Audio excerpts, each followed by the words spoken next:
తల్లి ప్రేమ అతనికి చిన్నతనంలోనే దూరమైంది. యోసేపు తల్లి ఆ బెన్యామీనును కంటుండగా ఆమె చనిపోయింది. ఇప్పుడు యోసేపుకు తల్లి ప్రేమ లేదు. అయితే జిల్ఫా బిల్హా వాళ్ళ పిల్లలతో యోసేపు ఉండేవాడు. అది రాత్రి విన్నాం. ఆ తర్వాత యోసేపు ఆయన చిన్నతనం నుండి సహోదరులతో ఆయన ఎక్కువ ద్వేషింపబడ్డాడు. ఎందుకంటే తండ్రి ఒకడు, పిల్లలు ఎంతమంది, భార్యలు 4, పిల్లలు పిల్లలు ఎక్కువ మంది ఉన్నారు. తండ్రి ఒకడే, భార్యలు 4 ఉండడం వలన అక్కడ కొంత వ్యత్యాసం వస్తుంది. కడుపున పుట్టిన పిల్లలను చూచినట్లు మరొక వ్యక్తి కడుపులో పుట్టిన వారిని చూడలేము. అది చాలా కష్టం.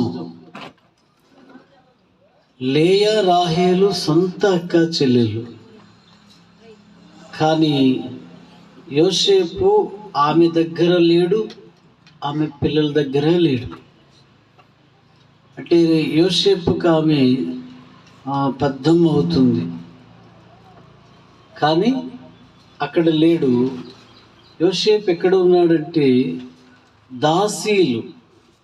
దాసీల పిల్లలతో, అంటే వాళ్ళ నాన్నగారు దాసీలను కూడా చేసుకున్నాడు గనక వారి పిల్లలతో ఉన్నాడు. ఆ విషయాలు మనకి 37వ అధ్యాయం మొదటి 2-3 వచనాల్లో ఉంటాయి. అయితే యోసేపు మొదటి నుండి చెడుతనం అంటే జాగ్రత్తగా ఉండే వ్యక్తిని రాత్రి విన్నాం. చెడుతనం అంటే అతనికి దూరంగా ఉండే స్వభావం. అయితే వాళ్ళన్నలు అతని మీద అసూయపడి, కుటుంబంలో 4 వ్యక్తులు 4 రకాలుగా ఉంటారు. అందులో ఎవరైనా ప్రత్యేకంగా బ్రతికితే వాళ్ళు ఏమంటారంటే, భక్తిపరుడు వచ్చాడు, పరిశుద్ధుడు వచ్చాడు, నీతిమంతుడు వచ్చాడు, దేవదూత, ఇడే దేవుడి ఇంటికి, అలా రకరకాలైన మాటలు మాట్లాడతారు. ఆ అనుభవం మీకు ఉండొచ్చు.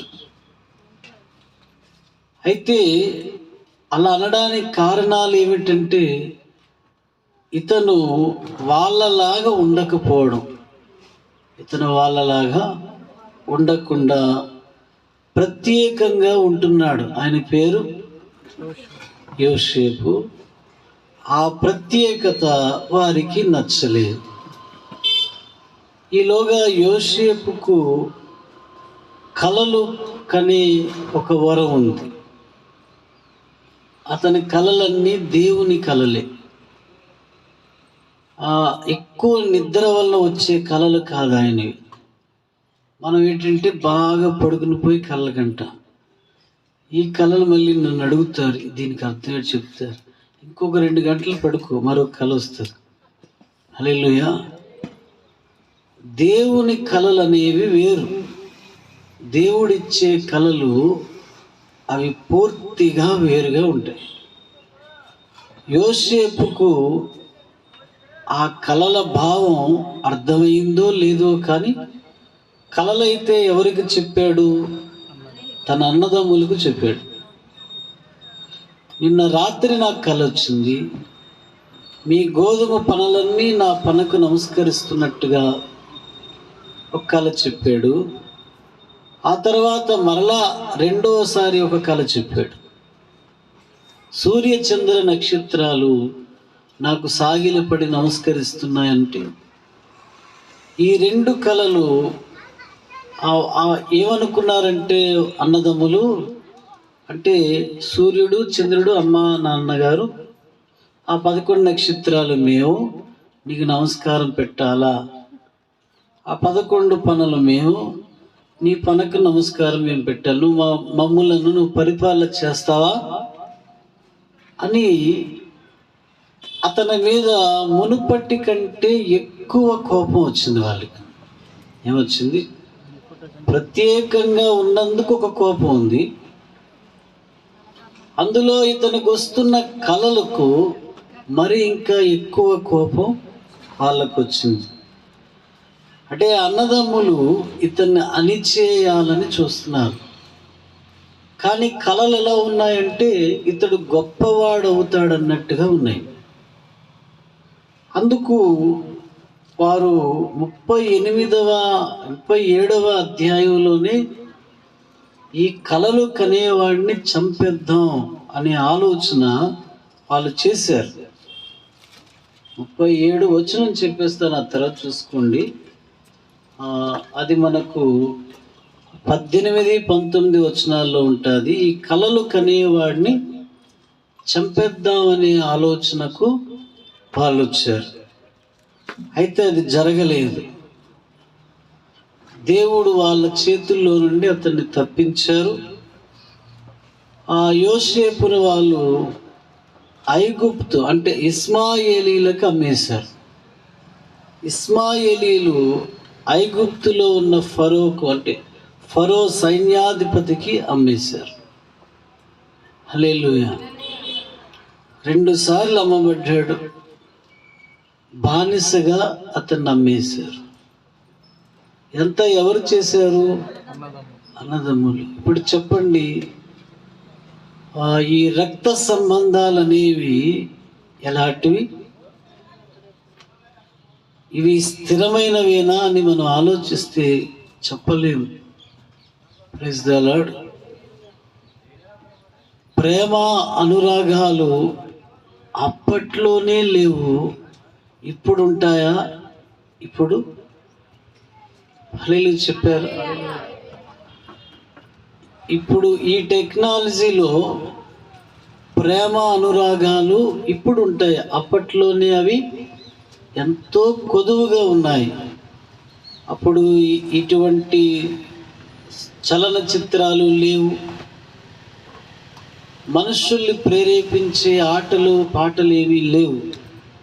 అప్పట్లోనే వాళ్ళ మధ్యలో ఏమీ లేకపోయింది. ఇప్పుడు అసలు అంటే హృదయంలో ప్రేమ అనేది లేకుండా చేసేస్తారు. Praise the lord. అలాంటి కాలంలోనికి మనము వచ్చాం. సరే, యోసేపును బానిసగా అమ్మేశారు. సొంత అన్నదమ్ములే. మొదట ఆయన్ని గొయ్యిలో పడేశారు, గొయ్యిలో నుండి తీశారు. వాళ్ళ ఇస్మాయేలీలు అనే వ్యాపారస్తులకు అమ్మేశారు. ఆ తర్వాత యోసేపును వాళ్ళ నాన్నగారికి యోసేపు చనిపోయాడనే వార్తను ఎలా తెలియచేశారంటే అతని వస్త్రాన్ని రక్తంలో, మేక రక్తంలో వస్త్రాన్ని తడిపి అక్కడక్కడ జంతువు చీల్చినట్లుగా వాళ్ళు చేసి యోసేపు చనిపోయాడనే వార్తను ఆ వస్త్రాన్ని రక్తంలో ఉంచి వాళ్ళ నాన్నకు పంపారు. యాకోబు ఆ వస్త్రం చూడగానే చాలా బాధపడ్డాడు. నా కొడుకుని దుష్ట మృగం చీల్చేసిందని ఆయన గుండెలు కొట్టుకొని ఏడ్చాడు. అయితే దుష్ట మృగమే చీల్చిందా? కాదు. ఈ 11 మంది అన్నదమ్ములు ఆయనను అమ్మేశారన్న విషయం వాళ్ళు చెప్పలేదు. వారు ఏ ప్రణాళిక వేశారు? తమ్ముణ్ణి ఒక మృగం చంపేసింది, చీల్చింది అని చెప్పడానికి అతను వేసుకున్న వస్త్రాన్ని ఆ మేక రక్తంలో వాళ్ళు తడిపి అక్కడక్కడ చింపి వాళ్ళ నాన్నగారికి పంపారు. నిజం చెప్పారా? చెప్పలేదు. ఇప్పుడు యోసేపు యాకోబు దృష్టిలో ఏమయ్యాడంటే చనిపోయాడు, మృగం చంపేసింది. కానీ అన్నదమ్ముల దృష్టిలో యోసేపు ఎక్కడున్నాడు? ఆయనను అమ్మేశారు, బానిసగా అమ్మేశారు. కానీ బానిసగా వెళ్ళిన యోసేపు ఏమయ్యాడు అనేది ఎవరికీ తెలియదు. Praise the lord. ఇప్పుడు దేవునికి యోసేపు మీద ఎంతో కనికరం కలిగింది. ఎందుకంటే తల్లి ప్రేమ అతనికి లేదు. రాహేలు ఎంత అందంగా ఉంటుందో యోసేపు అంత అందంగా ఉంటాడు. కానీ తల్లి ప్రేమ అతనికి లేదు. పైగా ఇప్పుడు అన్నదమ్ముల మధ్యలో ద్వేషింపబడ్డాడు. వాళ్ళు అతన్ని 37వ అధ్యాయంలో 24, 26 ఆ వచనాల్లో 32 అనుకుంటా 20 వెండి తులములకు అతన్ని అమ్మేస్తారు. ఆ వ్యాపారస్తులకు 20 వెండి తులములకు యోసేపును బానిసగా ఎవరు అమ్మేశారు? అన్నదమ్ములే. హల్లెలూయా. అన్నదమ్ములే. రిలేషన్ అనేది చూడండి ఎలా ఉందో. అతన్ని 20 యోసేపు వీళ్ళకు ఏ హాని చేయలేదు, కానీ 20 వెండి తులాలకు అతన్ని వీళ్ళు అమ్మకం పెట్టేశారు. ఇవి జరిగినప్పుడు యోసేపు నోటి నుండి ఒక్క మాట కూడా రాలేదు. వారు గోతిలో పడేసినప్పుడు మౌనంగానే ఉన్నాడు.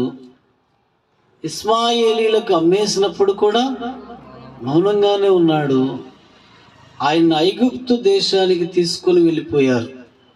అయితే ఇవన్నీ జరుగుతుండగా దేవుడు యోసేపును చూచి ఆయనపై కనికరపడ్డాడు. హల్లెలూయా. ఎవరు చూస్తారు? ఎవరున్నారు? మీరు అనుకుంటారు అప్పుడప్పుడు, ఈ మనుషులు నాపై జాలి పడితే బాగున్ను, వారు నాపై ఇలా దయ చూపితే బాగున్ను, నా కష్టాల్లో వారు నన్ను ఆదుకుంటే బాగున్నని మనం అనుకుంటాం. కానీ మనుషులు సహాయం రాదు. ఏ రోజుకైనా ఎప్పటికైనా దేవుడే నరులకు సహాయం చేస్తాడు. మనుషుల సహాయం వ్యర్థం అని రాయబడింది. రాజుల సహాయం వ్యర్థం, మనుషుల నమ్ముట వ్యర్థమని రాయబడింది. హల్లెలూయా. ఇప్పుడు యోసేపు వెళ్ళాడు, బానిసగా ఉన్నాడు, ఎంతో గుండె గాయంతో అక్కడ ఉన్నాడు. కానీ మొదటి నుండి ఆయనకు 2 అలవాట్లు ఉన్నాయి. చెడుతనం అంటే చాలా అసహ్యం ఆయనకు. రెండవది, ఏ పని ఇచ్చినా నమ్మకంగా చేస్తాడు.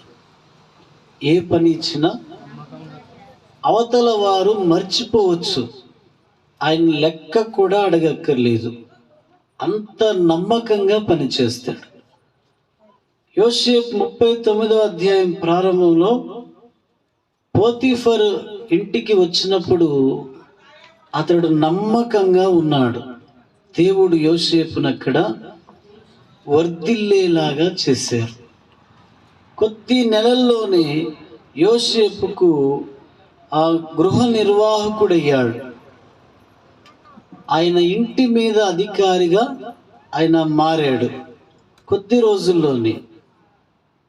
అంటే మొదట బానిసగా వచ్చాడు, నమ్మకంగా ఉన్నాడు. ఆ నమ్మకత్వం కాస్త ఇప్పుడు ఇంటి మీద కార్యనిర్వాహకుడిగా చేసింది.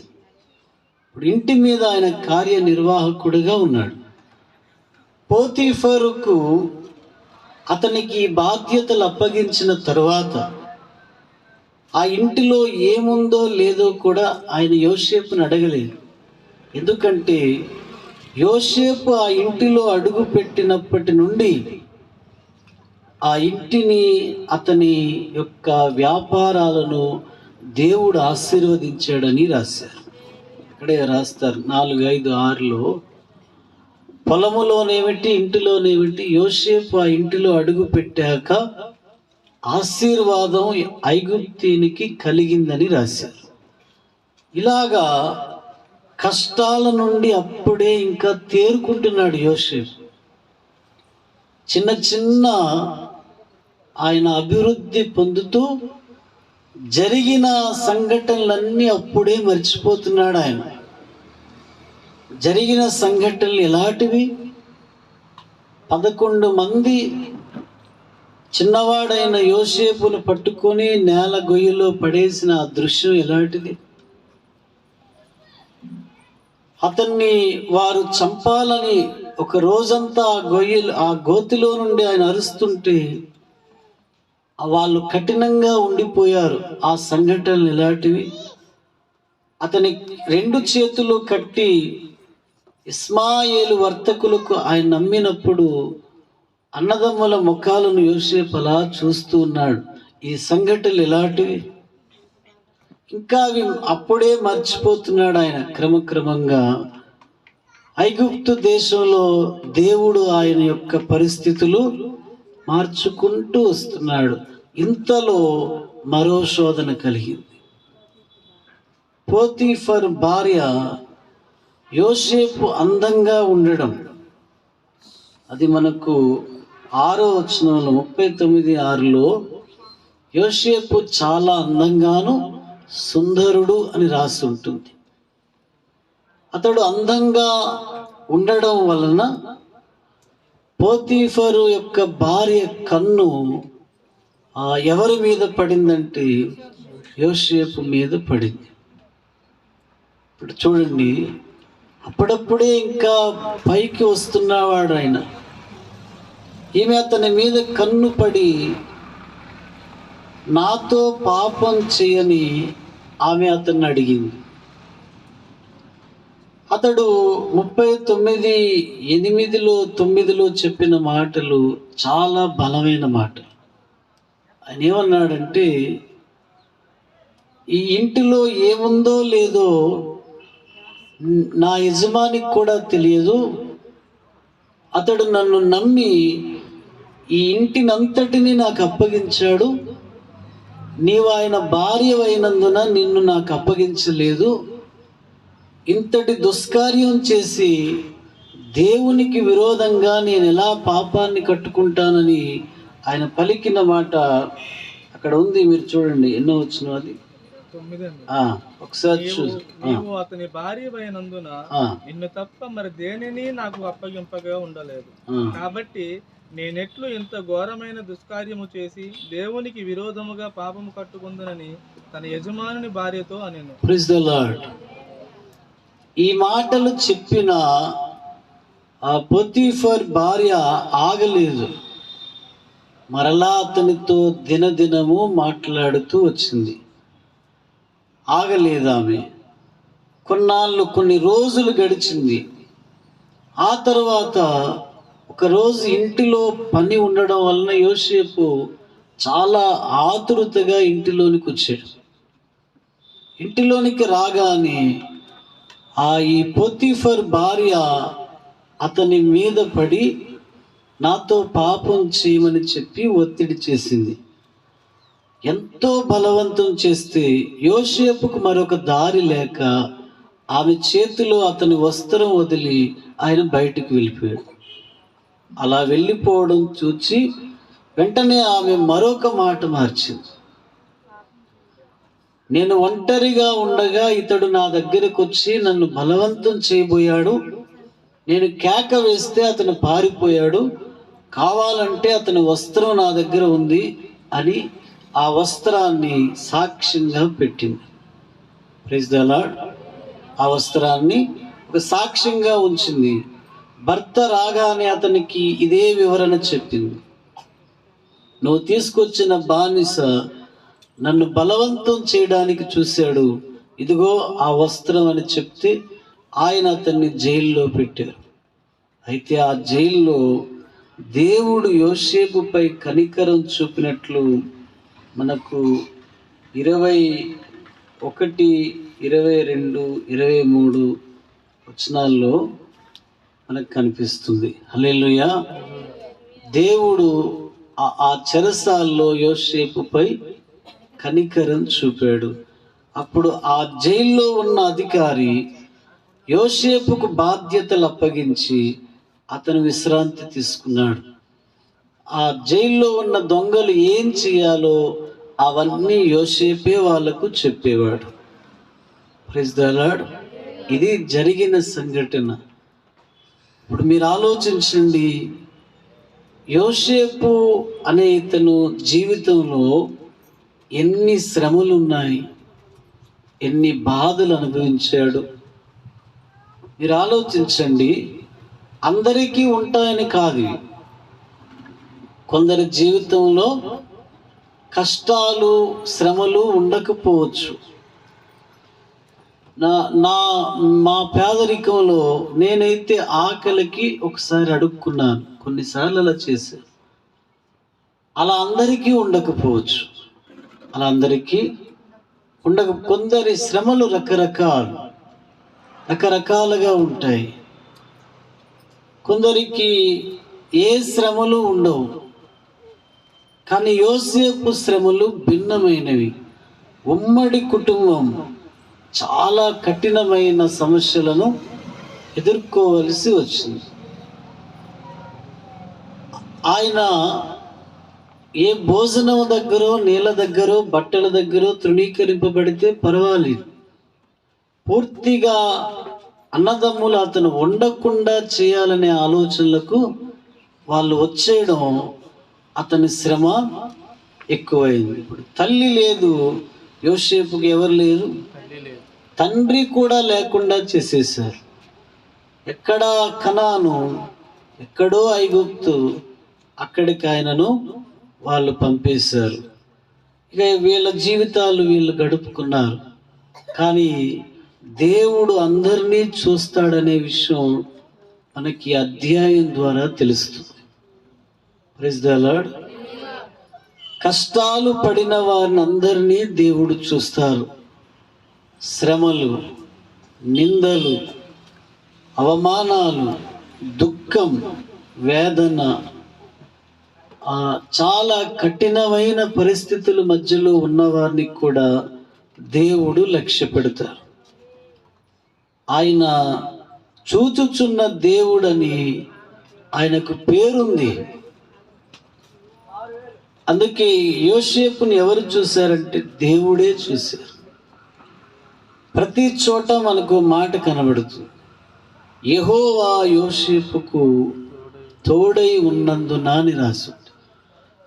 దేవుడు యోసేపుకు తోడై ఉన్నట్లు యోసేపుకు కూడా తెలియదు. కానీ దేవుడు యోసేపుకు తోడుగా ఉండి ఐగుప్తు దేశంలో అతన్ని నడిపిస్తున్నారు. కారణం, యోసేపు లక్షణాలు దేవునికి మహిమ తెచ్చేవిగానే ఉన్నాయి. ఒకవేళ అతడు ఆ అధిపతి భార్యతో సంబంధం ఏర్పాటు చేసుకుంటే కొన్నాళ్ళు అతడు బ్రతకొచ్చేమో కానీ దేవుని దృష్టిలో అతను చచ్చినవాడు అవుతాడు. కానీ అటువంటి చెడుతనాన్ని అసహించుకున్నవాడు గనుక ఆ దేశానికి అతడు ప్రధాని అయ్యాడు. ఆ తర్వాత అధ్యాయాల్లో మనకు కనబడేది, యోసేపును దేవుడు ఆ దేశానికి ప్రధానిగా చేశాడు. ఆయనకు ఒక చిన్న వరం ఇచ్చాడు దేవుడు. ఏమిటా వరం అంటే, కలలకు అర్థం చెప్తాడు. అటు ఇటు చెప్పడు, అంచనాగా చెప్పడు, చెప్పినది అక్షరాల జరిగేలాగా చెప్తాడు. అది ఎంత ఒక చిన్న వరం అది. ఫరోకు కలలు వచ్చాయి. ఆ కలలకు అర్థం చెప్పే వాళ్ళు ఎవరూ లేరు. యోసేపుకు ఆ వరం ఉంది. యోసేపును దేవుడు పంపారు.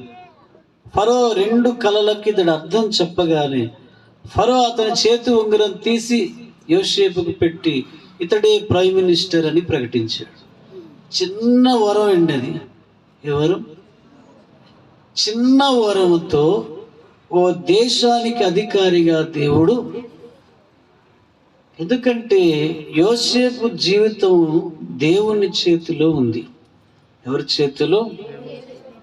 మరి మన జీవితాలు మన చేతిలోనే ఉన్నాయి. హల్లెలూయా. మన జీవితం మన చేతుల్లోనే ఉంచుకున్నాం గనక అది ఎప్పుడూ అలాగనే ఉంటుంది. ఈ జీవితాన్ని దేవుని చేతిలో మనం పెడితే దాన్ని దేవుడు ఎలా చేయాలో, ఎక్కడ ఉంచాలో, ఏ స్థాయికి హెచ్చించాలో ఆయన నిర్ణయిస్తాడు. యోసేపు పోతీఫర్ భార్యతో అక్రమ సంబంధాన్ని పెట్టుకొని ఉంటే అతడు అభివృద్ధి చెందేవాడు కాడు, ఇంత స్థాయికి వచ్చేవాడు కూడా కాడు. ఏదో ఒక రాజ్యాన్ని, కొంత ఆస్తిని సంపాదించేవాడు. కానీ అతడు చెడుతనాన్ని వదిలి తన జీవితాన్ని దేవుని చేతిలో పెట్టినందుకు దేవుడు ఆయనకి ఇచ్చిన ఆశీర్వాదం ఏమిటి? ఐగుప్తు దేశంలోని ప్రధానమంత్రిగా దేవుడు ఆయన చేశారు. ఆజ్ఞ ఇస్తారు, అతని మాట లేకుండా ఎవరు ఏ పనులు కూడా చేయకూడదు. బానిసగా వెళ్ళిన వాడు అధికారిగా మారడం ఆశ్చర్యమా కాదా? హల్లెలూయా. ఇప్పుడు మన ప్రధానమంత్రి ఉన్నాడు, ఆయన టీ వ్యాపారం చేసుకునే కుటుంబం నుండి వచ్చారు. మన దేశానికి ఆయన ప్రధానిగా ఉన్నాడు. అందరూ ఆ మాటలు చెప్పుకుంటారు. అలాగే యోసేపు బానిసగా అమ్మబడిన అతను ఆ దేశానికి ప్రధానిగా మారడం, అది రాజులకు రారాజు, ప్రభువులకు ప్రభువు, సృష్టికర్త అయిన యేసుక్రీస్తు చేసిన గొప్ప కార్యం. Praise the lord. ఆయనే చేశాడు ఆ గొప్ప కార్యాన్ని. అప్పుడు యోసేపు ప్రధాని అయిన తర్వాత దేశంలో కరువు వచ్చింది. 7 సంవత్సరాల కరువు కాలాల్లో ఆ దేశంలో ఆహారం నిల్వ ఉండేలాగా చేశాడు. యోసేపుకు దేవుడు గొప్ప జ్ఞానం ఇచ్చి ఆ రోజు 7 సంవత్సరాల పంట నిల్వలు చేయగలిగిన గొప్ప గిడ్డంగిలు ఆయన కట్టాడు. 7 సంవత్సరాల చుట్టుపక్కల ఉన్న దేశాలకు ఆహారం అందించేవాడిగా ఉన్నాడు. దేవుడు ఇలా అతన్ని ఎలా ఆశీర్వదించాడంటే దానికి గల కారణం యోసేపు తన జీవితాన్ని దేవుడి చేతిలోనే ఉంచాడు. ఇది ఎక్కడా మాట ఆడలేదంటే దాని అర్థం ఏమిటి? దేవుడు నా కొరకు ఏమనుకుంటున్నారో అదే జరుగుతుంది అనుకొని వెళ్ళిపోతున్నాడు. గోతిలో తోసినప్పుడైనా అన్నదమ్ములు అనాలి కదా, మీ మీదకి శాపం వస్తుందిరా, మిమ్మల్ని ఎలుగుబంట్లు తినేస్తాయి, ఇలాంటి మాటలు ఏమైనా అన్నాడు? ఆయన మౌనంగా ఉన్నాడు. కారణం అతను ఏమనుకుంటున్నాడంటే దేవునికి అంతా తెలుసు, ఆయన చూసుకుంటారు, నా జీవితం నేను దేవుని చేతిలో పెట్టాను. పైగా ఆ గోతిలో నుండి మరలా తీసి వ్యాపారస్తులకు అమ్మేస్తున్నప్పుడు కూడా యోసేపు ఏమనుకుంటున్నాడు? దేవుడు చూసుకుంటారు. యెహోవా ఈరే అనే మాట వాడుతారు. యెహోవా చూచుకును. అమ్మేస్తుంటే అప్పుడు కూడా ఆయన ఇలాగే అనుకున్నాడు, దేవుడే చూసుకుంటారని. అలాగే ఐగుప్తు దేశంలో దేవుడే చూసుకున్నారా? మీరు వినలేదు. హల్లెలూయా చెప్పు. దేవుడే చూశారు. ఆయన ఏదైతే అనుకుంటున్నాడో అక్షరాల దేవుడే యోసేపును చూచుకున్నారు. అవును, మనం అందరం కూడా ఇది చాలా అవసరమైంది. ఇప్పుడు చూడండి, రష్యా ఉక్రెయిన్ మధ్య జరుగుతున్న ఆ పరిస్థితులు, అందరు మెడికల్ విద్యార్థులు, వాళ్ళ ప్రాణాలు ఎలా ఉన్నాయి మీరు ఆలోచిస్తే, దేవుని చేతిలో ఈ జీవితాలను మనం పెట్టుకోవాలి. లైఫ్ అనేది దేవుడిచ్చింది. ప్రభువా మీ చేతిలో పెట్టాను, నిర్దోషంగా నేను బ్రతికిన కాలం నడిపించు, నీతిమంతునిగా నడిపించు, మీకు ఇష్టం లేని పనులు నేను చేయకుండా నన్ను నడిపించని ఈ ఈ లైఫ్ను ఎవరి చేతిలో పెట్టాలి? మరి యోసేపు పోతిఫర్ భార్య చేతిలో ఆయన జీవితం పెట్టాడా? పోనీ అలాంటి సన్నివేశం ఏదైనా వస్తే మనం ఏం చేస్తాం ఆలోచించుకోవాలి. ఇప్పుడు పోతిఫర్ భార్య కొరకు మనం ఆలోచిస్తే ఆమెకు భర్త ఉన్నాడు కదా, ఎందుకు అలాంటి దుష్కార్యం ఆమె తలపెట్టింది? అదొక ఆలోచన. హల్లెలూయా. యోసేపు నుండి ఆమె వద్దకు వెళ్ళాలి మనం. యోసేపు జీవితం దేవుని చేతిలో పెట్టడం వలన దేవుడు ఆయన జీవితాన్ని ఆ ఊహకు మించినంత గొప్పగా ఆయన ఆశీర్వదించాడు. ఈ మాట పదే పదే మీరు వింటున్నారు, మీ హృదయంలో ఇది భద్రం చేసుకోండి. మన జీవితాలు దేవుని చేతిలో పెట్టి, అయ్యా మీకేది ఇష్టమో అది నా జీవితంలో నెరవేర్చండి. ఉద్యోగమైనా, వ్యాపారమైనా, ఇల్లు అయినా, పొలమైనా, వేసుకున్న బట్టలైనా ఏమని చెప్పాలి? దేవా నీకేది ఇష్టమో అదే నాకు దయచేయి అని అడగాలి. యేసుక్రీస్తు చేసిన ప్రార్థన కూడా అదే. తండ్రి నీ చిత్తము సిద్ధించునుగాక అన్నారు. ఎప్పుడు దేవుని చేతికి మనం అప్పగిస్తామో అప్పుడు మన పనులన్నీ అంత గొప్పగా జరుగుతాయి. మనం అనుకోలేని దానికంటే గొప్పగా జరుగుతాయి. ఎప్పుడు ఆయన చేతికి అప్పగించకుండా మనమే చేస్తామో మన పనులన్నీ పాడైపోతాయి. రాశారు కదా, యోసేపు కార్యాలన్నీ యెహోవా సఫలము చేశారు అని రాశారు. Praise the lord. అందుకు ఈ జీవితాన్ని ఎవరి చేతిలో పెట్టాలి? దేవుని చేతిలో. యోసేపు పెళ్ళైన వాడు కాడు, ఆయన యవ్వనస్తుడు, వివాహం జరగలేదు. మంచి యవ్వనములోనూ చక్కని దేహ కాంతితోనూ ఉన్నాడు. నిగనిగలాడే ఆ యొక్క చర్మ సౌందర్యం గలవాడు, మంచి యవ్వనములో ఉన్నాడు. ఆ సమయంలో వచ్చిన ఈ శోధనను యోసేపు ఎదుర్కొనే విధానం ఒక్కటే మనకు కనబడుతుంది. దేవునికి విరోధమైన పని అంటాడు. ఏమన్నాడు ఆయన? దేవునికి విరోధమైన దుష్కార్యం, అది దేవునికి విరోధమైనది. పొరుగువాడి భార్యతో సంబంధం దేవునికి విరోధమైనది.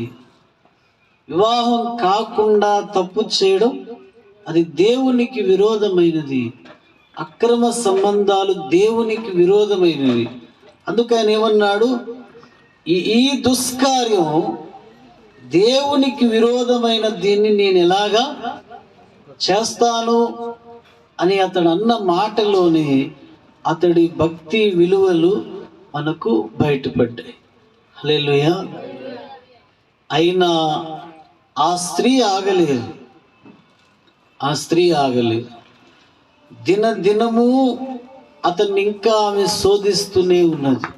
ఇప్పుడు మీరు ఆలోచించండి, స్త్రీలకు ఈ లక్షణం చాలా ప్రమాదకరమైంది.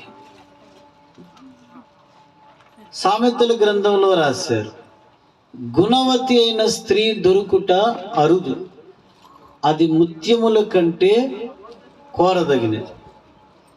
గుణము లేని స్త్రీ పందె ముక్కునున్న బంగారు కమ్మితో సమానం. పందె ముక్కుకు బంగారు కమ్మి పెడితే అందంగా ఉంటుందా? మీరు ఫోటో దిగుతారు? హల్లెలూయా చెప్పు. అలాగే గుణం లేని స్త్రీ ఆ పందితో సమానం. గుణం లేని స్త్రీ పందితో సమానం. క్యారెక్టర్ లేని స్త్రీ, ఇప్పుడు పోతిఫర్ భార్య, ఆమె పందితో సమానం. ఆమెకు ముక్కు కమ్మి పందికి పెట్టిన విధానంలో ఆమె ఉంది. పైగా ఆమె భర్తను ఆమె అంత గౌరవించినట్లు లేదు. అక్కడ ఏముంది? ఇదిగో ఈ ఐగుప్తీయుడు ఈ హెబ్రీయుడిని నన్ను హేళన చేయడానికి తీసుకొచ్చాడు. భర్త ఎప్పుడైనా హేళన చేయడానికి తీసుకొస్తాడా? అంటే భర్తతో ఆమెకు ఏమీ లేదు, సరి అయిన సంబంధాలు లేవు. ఒకవేళ యోసేపు పాపానికి ఒప్పుకున్నట్లయితే ఈ మాట అనకపోను. మీరు ఆలోచించండి, ఈమె పేరు రాయలేదు బైబిల్ గ్రంథంలో, కానీ ఈమె గుణమైతే మాత్రం ఆ పంది స్వభావము, పంది బురదలోనికి వెళ్ళినట్లుగా ఈమె పాపములోనికి తరచూ వెళ్ళే అలవాటు ఈమె కలిగి ఉందని మనకు తెలుస్తుంది. ఉన్నది ఉన్నట్లుగా అతడు ఒకసారి చెప్పాడు, నాకు ఈ కార్యం చేయడం ఇష్టం లేదు, అది దేవునికి విరోధమైనదని చెప్పిన ఆమె ఆగిందా? హల్లెలూయా. అలా చెప్పినా ఆగలేదు. సరే, మాట్లాడినప్పుడు కూడా అతడు ఆమె దగ్గర ఆగకుండా వెళ్ళిపోతున్నా ఆగలేదు. చివరికి అతను పై వస్త్రం తీసి ఆమె అతనిపై దాడి చేసే స్థితికి వచ్చింది. ఇప్పుడు ఏమంటాం? ఈమె గుణవతి కాదు. ఎవరు కాదు? హల్లెలూయా. ఆలోచించండి, అందం అనేది గుణమును బట్టే అందం. యోసేపు బాహ్యముగా అందగాడు, గుణములో కూడా అందగాడు. హల్లెలూయా. మరి పోతీఫరు భార్య అందగత్తె కావచ్చు, కానీ గుణంలో అందం లేదు. ఆమెకు గుణంలో అందం లేదు. ఇప్పుడు మీరు సినీ నటుల్లా ఉండొచ్చు, కానీ క్యారెక్టర్ లేకపోతే ఎవరు మీరు? పందులే. హల్లెలూయా. ఈ గుడారాల నిండా పందులు ఉండకూడదు. దేవునికి స్తోత్రం. హల్లెలూయా చెప్పండి. గుణం లేకపోతే పందులు ఉంటాయి. సరే, పురుషులు మీద మాకు సంబంధం లేదనుకుంటున్నారు. పురుషుడైనా స్త్రీ అయినా అన్ని పందులే. ఏమి లేకపోతే? గుణం లేకపోతే అన్నీ అంతే. ఇప్పుడు మీరు ఆలోచించండి, ఒక స్త్రీలో ఇలాంటి విషపూరితమైన లక్షణాలు ఉంటాయా? ఉంటాయి.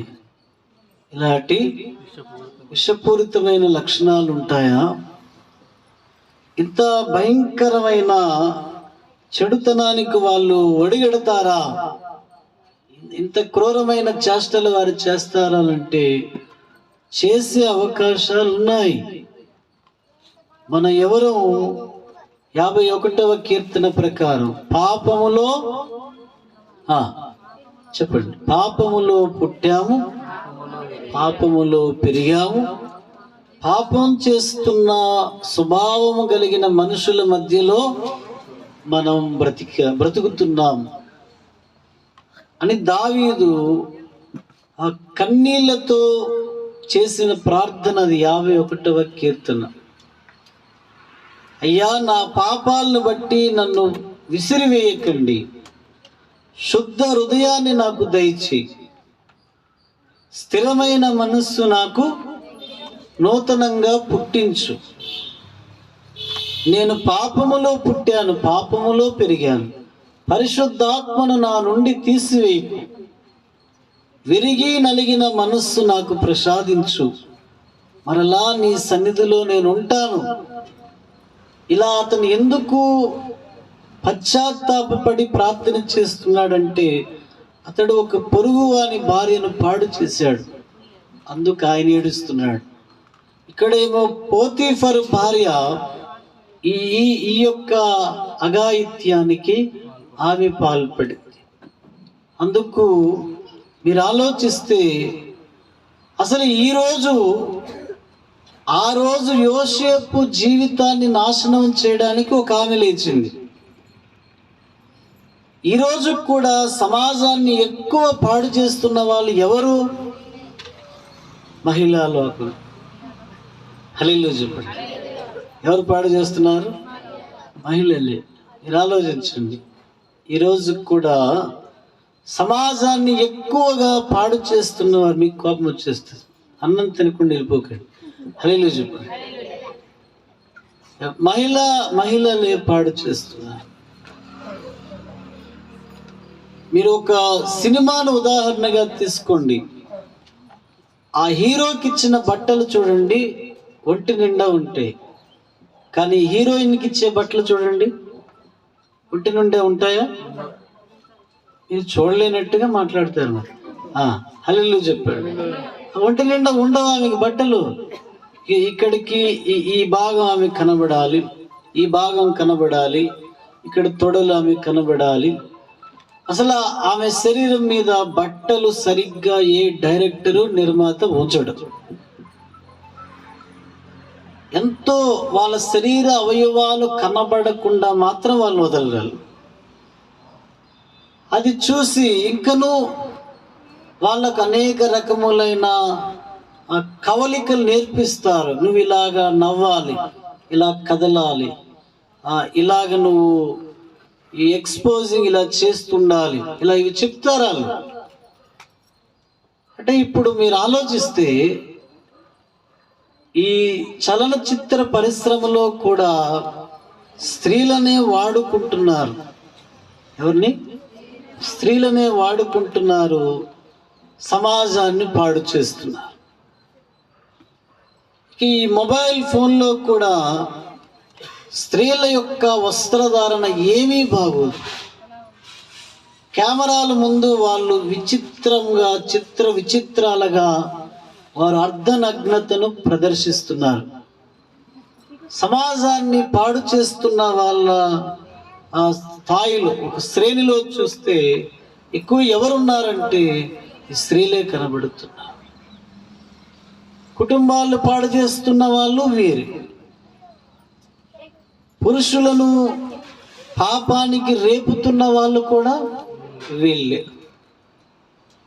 అందుకు దేవుడు పేతురు పత్రికలో రాస్తూ, నగలతోనైనను జడలతోనైనను అలంకరించుకొనక సత్క్రియలతో మిమ్మలను మీరు అలంకరించుకొనుడి అని రాశారు. అంటే స్త్రీలకు ఏముండాలి?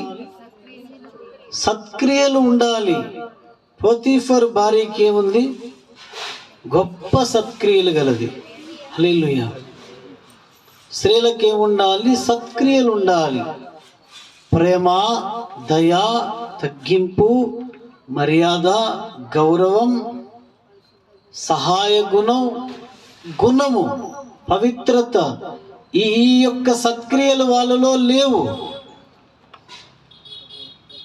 ఇప్పుడు ఈ లోకము వాళ్ళని ఎక్కువ ప్రభావితం చేస్తుంది.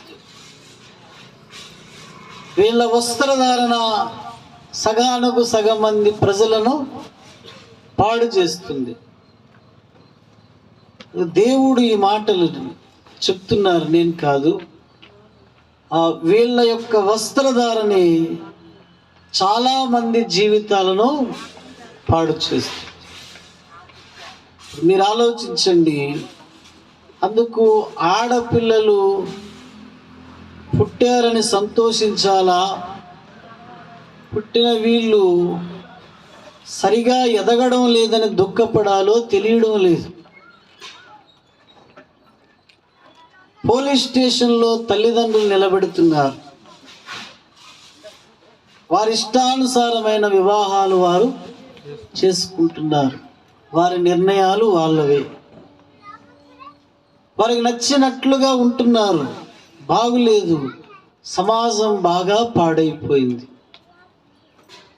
ఆ భక్తి కలిగిన లక్షణాలు స్త్రీలకు ఈ కాలంలో రావడం లేదు.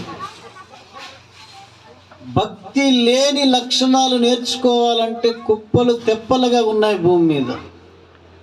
ఆ లక్షణాల వాళ్లకు సులభంగా నేర్చుకుంటున్నారు. పోతీఫర్ భార్యను ఎస్తేరు రాణిని ప్రక్క పెడితే ఆమెకు ఈమెకి ఎంత తేడా ఉంటుందో చెప్పండి. ఆ రోజు 127 దేశాలకు ఆమె రాణిగా ఉంది, కానీ ఆమె గుణవతి. ఈమె సైన్యాధిపతి భార్య. ఎవరి భార్య? సైన్యాధిపతి భార్య. పైగా ఒకసారి నాకు వద్దు అని అన్నా ఆమె ఆగలేదు. ఆమె అతను వెంట పడుతుంది అంటే ఆమె యవనస్తురాలా? నిన్ను ప్రేమిస్తున్నాను తిరగడానికి. ఆమెకు పెళ్ళి అయిపోయిందా? వివాహం అయింది, పిల్లలు ఉన్నారా? ఆ విషయం మనకు తెలియదు. ఒకవేళ ఇలాంటి తప్పులు ఎప్పుడైనా చేస్తే ఇప్పటికైనా జాగ్రత్త పడాలి. కానీ ఆమె ఒకసారి హెచ్చరిక వచ్చినను ఆమె మారలేదు అంటే ఆమె గుణము చూడండి, చాలా భయంకరమైన గుణం. హల్లెలూయా. ఇప్పుడు దేవుడు చెప్పే అందము ఇది కాదండి, పైరూపం కాదు. రాహేలు, యోసేపు తల్లి రాహేలు చాలా అందంగా ఉంటుంది. రాహేలును యాకోబు ప్రేమించాడు. రాహేలు పెళ్లి చేసుకోవడానికి వాళ్ళ మామగారికి 14 సంవత్సరాలు పనిచేశాడు. ఎవరిని పెళ్లి చేసుకోవడానికి? ప్రేమ అంటే ఏమనుకుంటున్నారు? హల్లెలూయా. 14 సంవత్సరాలు అలాగ పని చేసి 15వ సంవత్సరంలో ఆమెను పెళ్లి చేసుకున్నాడు. రాహేలు అంత అందంగా ఉంటుంది, కానీ రాహేలు అబద్ధాలు చిటికలో ఆడుతుంది. ఎలా ఆడుతుంది? ఆమె ఆడినట్టు అబద్ధం ఎవరు ఆడలేరు. రాహేలుకు దొంగతనం కూడా తెలుసు. ఏం తెలుసు? ఇక ఇక్కడ ఈ కెమెరా పట్టుకెళ్ళిపోమంటే నిమిషాల్లో పట్టుకెళ్ళిపోతుంది. ఎవరు పట్టుకెళ్ళి తెలియదు. హల్లెలూయా. రాహేలు అందంగానే ఉంటుంది, కానీ ఆమెకి ఏమున్నాయి? అబద్ధాలు సులభంగా ఆడుతుంది, దొంగతనాలు సులభంగా చేస్తుంది. దేవుడు అనేది గుణమండి. ఈ పై రూపాలు అనేవి ఎప్పటికైనా ఇవి పోతాయి, ఉండవు. ఒకప్పుడు ఈ భూమిని పరిపాలించిన అందమైన రాజుల ఫోటోలు చూస్తే మీరు ఆశ్చర్యపడతారు. అంటే అందం మోసకరం, సౌందర్యం వ్యర్థం. హృదయ శుద్ధి గల వారు ధన్యులు, వారు దేవునిని చూచెదరు. మన హృదయం అందంగా ఉంటే చాలు, మన లక్షణాలు అందంగా ఉంటే చాలు, మనం జీవించే జీవన విధానం అందంగా ఉంటే చాలు. కానీ మనం ఎప్పుడు మన పైరూపం కొరకే ఆలోచిస్తాం. దేని కొరకు? పైరూపం కొరకు. ఇక్కడ తల వెంట్రుక పండిపోయినట్టు, హల్లెలూయా. దానికి ఓ రంగు. ఇప్పుడు రంగులు వేస్తే క్యాన్సర్ వస్తుందంట. వెయ్యాలా వద్దా? వేయకపోతే అంకులు అంటారు, వేస్తే అన్నీ అంటారు. హల్లెలూయా. వాళ్ళేమో క్యాన్సర్ వస్తుందంట. ఇటు వెళ్తే మరణం, అటు వస్తే పెద్ద వరుస. హల్లెలూయా. ఇప్పుడు చాలామంది దురాశ ఏంటి? నా తల ఎలుగుబంటిలా కనబడాలని జుట్టు పండక ముందే రంగులు వేసుకుంటారు. మీకెందుకు ఆ దురదృష్టం? పండాక మరి వాళ్ళు ఏవో పెడుతున్నారు, ఆంటీలు అంకులు అనేస్తున్నారు, కొంచెం అది ఇబ్బందిగా ఉందని వేసుకుంటాం. వాళ్ళు ఏదో వేసుకున్నారు. నీ తల బాగానే ఉంది కదా, ఒక తెలుపు వెంట్రుక కూడా లేదు, నువ్వెందుకు రంగులు వేస్తున్నావు? హల్లెలూయా. అలాగే నల్లగా, నువ్వు నల్లగా కనబడు, ఆపే ఆపు. నలుపో తెలుపు నీకు తెలుస్తుంది తర్వాత. ఏదైనా మనం ఆరంభించడం సులభమే. హల్లెలూయా. తర్వాత దాని నష్టాలు వేరు. ఇప్పుడు లోకమంతా కూడా పై రూపాలకే విలువనిస్తూ పోతుంది. పై రూపాలు అందచందాలు, ఇక అందమైన వస్త్రాలు, ఆభరణాలు, నగలు, వాటికే విలువ. కానీ దేవుడైతే వాటికి విలువ ఇవ్వనని సమూయేలు గ్రంథంలో చెప్పారు. హల్లెలూయా. చెప్పు. చేయెత్తు. నీకోసమే చెప్పాను నేను. హల్లెలూయా. హల్లెలూయా. దానికి అర్థం ఏమిటంటే, ఈ పై రూపాలు లోకమంతా వాటికే విలువిస్తూ బ్రతుకుతుంది. హృదయ శుద్ధి గల వారు లేరు, గుణవంతులు లేరు, గుణము కలిగిన స్త్రీలు కొదువైపోయారు. ఇతను మా ఫేవరెట్ హీరో అని అంటున్నారు, ఆయనకు 3 భార్యలు ఉంటున్నారు. ఈమె మా ఫేవరెట్ హీరోయిన్ అంటున్నారు, భర్తల్ని వదిలేస్తున్నారు, ఇంకొకళ్ళు చేసుకుంటున్నారు. ఎవరు గుణవంతులు, ఎవరు గుణవతి? మీరు ఆలోచించండి. దేవుడు హృదయ సౌందర్యమును అలాగే హృదయ పరిశుద్ధతను కోరుకునేవాడు. పై రూపములనేవి ఆయన ఎప్పుడు ఎన్నడూ అసలు చూడరండి. ఆయన సమూయేలు గ్రంథంలో సమూయేలు రాజుగా అభిషేకించడానికి వెళ్ళినప్పుడు మొదట పెద్దవాడు వచ్చేటప్పుడు చూసి వాడి ఎత్తు, వాడి అందాన్ని చూసి ఇతనే ఇశ్రాయేలుకి రాజు అని అనుకుంటాడు. 2వ వాడు వచ్చినప్పుడు అలాగే అనుకుంటాడు. 3వ వాడు వచ్చినప్పుడు అలాగే అనుకుంటే దేవుడు ప్రవక్త అయిన సమూయేలుతో అంటాడు, సమూయేలు, నువ్వు పై రూపాలు చూస్తున్నావు, నేను హృదయమును లక్ష్యపెట్టు దేవుడను, అదిగో నేను ఎన్నిక చేసేవాడు అక్కడ ఉన్నాడన్నారు. అప్పుడు దావీదు ఎక్కడున్నాడు? ఆ గొర్రెల మధ్యలో తిరుగుతున్నాడు. ఆ కర్ర కమ్మ పట్టుకొని, ఆయనకు చిన్న వాయిద్యం ఉండేది, అది పట్టుకొని తిరుగుతుంటే అదిగో నేను కోరుకున్నవాడు అక్కడున్నాడు. నువ్వు పై రూపాలు చూస్తున్నావు, నేనేం చూస్తున్నాను? హల్లెలూయా. ఇప్పుడు మీరు ఆలోచించండి, మన పై రూపాలు ఎలా ఉన్నను ఇవి మట్టిలోనికి పోతాయి. ఇవి మట్టిలో క్షణాల్లో బూడిదైపోతాం. ఎవరో ఒక పైలట్ కోచింగ్లో ఉన్న ఒక ఆమె, త్వరలో ఆమె ఆ ఉద్యోగంలోనికి వెళ్ళబోతున్నారు, కానీ ఆమె చనిపోయింది. అయితే ఆమె రూపం కూడా దొరకలేదు, వాళ్ళకు చాలా బాధపడ్డారు. ఈ అందం అనేది మోసకరం. ఈ పై రూపాలు అనేవి ఉండవు.